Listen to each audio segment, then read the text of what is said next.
नमस्कार दोस्तों, आप सभी का स्वागत है हमारे YouTube चैनल में। आज की इस वीडियो में हम बात करेंगे पिठोरी अमावस्या के बारे में। इस अमावस्या के बारे में सबसे पहले भगवान देवराज इंद्र की पत्नी सची ने माता पार्वती को बताया था, यदि कोई स्त्री पिठोरी अमावस्या का व्रत पूरे विधि विधान से करेगी तो उसके जीवन में सभी सुख एवं समृद्धि की प्राप्ति होगी। इस अमावस्या का व्रत रखने वाली सभी स्त्रियों को गुथे हुए आटे से माता दुर्गा एवं अन्य 64 देवियों की मूर्तियां बनाकर उनकी पूजा करनी होती है, जबकि मनुष्य इस अमावस्या पर प्रातःकाल जल्दी उठकर किसी नदी एवं कुएं पर स्नान करके भगवान सूर्य को जल चढ़ाता है। सूर्य भगवान को जल चढ़ाने के बाद पीपल के पेड़ में जल चढ़ाने के बाद अपने पितरों को पिंडदान किया जाता है तथा पिंडदान करके पितरों को भोग लगाया जाता है। ऐसा करने पर पितृदेव खुश हो जाते हैं और वे हम पर सदा अपनी कृपा बनाए रखते हैं। आपकी जानकारी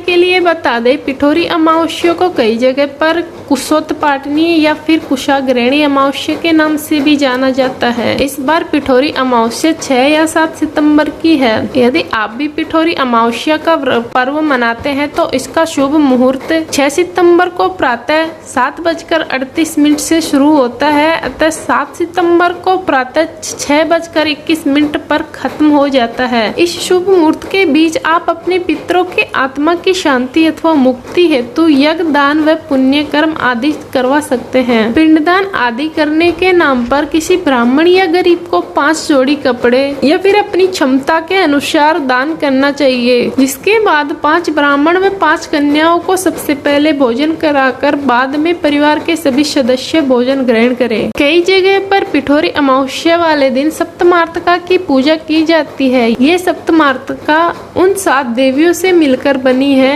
जो भगवान शिव की पहली पत्नी माता सती के यज्ञ में समा जाने पर उत्पन्न हुई थी, जिनका उल्लेख महाभारत पुराणों व शास्त्रों में भी मिलता है। तो यह थी पिठोरी अमावस्या। आपको बता दें दोस्तों, दक्षिणी भारत की ओर पिठोरी अमावस्या को पोलाला अमावस्या के नाम से भी जाना जाता है। यह पर्व खास तौर पर उड़ीसा, कर्नाटक, आंध्र प्रदेश, तमिलनाडु इन सभी राज्यों में मनाया जाता है। इस पर्व पर पोलेरामा भगवान की पूजा की जाती है, जो वहाँ का स्थानीय देवता है। वहाँ के लोगों का मानना है कि पोलारामा भगवान का व्रत आदि रखने से हम उनके बच्चों की सुरक्षा बनी रहती है एवं उनकी लंबी उम्र की कामना होती है। वहाँ के लोगों का मानना है यदि कोई स्त्री पोलारामा भगवान का व्रत पूरी श्रद्धा से रखती है तो उनके बच्चे को छोटी माता या बड़ी माता जैसी अन्य घातक बीमारियों से उनकी रक्षा एवं उनकी लंबी उम्र बनी रहती है। ऐसे में अगर आप भी पोलाला अमावस्या का व्रत करती हैं तो वीडियो के द्वारा बताई हुई कथा को सुनकर आप अपना व्रत पूर्ण कर सकती हैं। एक समय की बात है, एक गांव में एक गरीब बुढ़िया रहती थी। वह बहुत ही ज्यादा गरीब थी। एक दिन उस बुढ़िया का लड़का बीमार पड़ जाता है, किंतु गरीब होने के कारण वह उसका इलाज नहीं करवा पाती।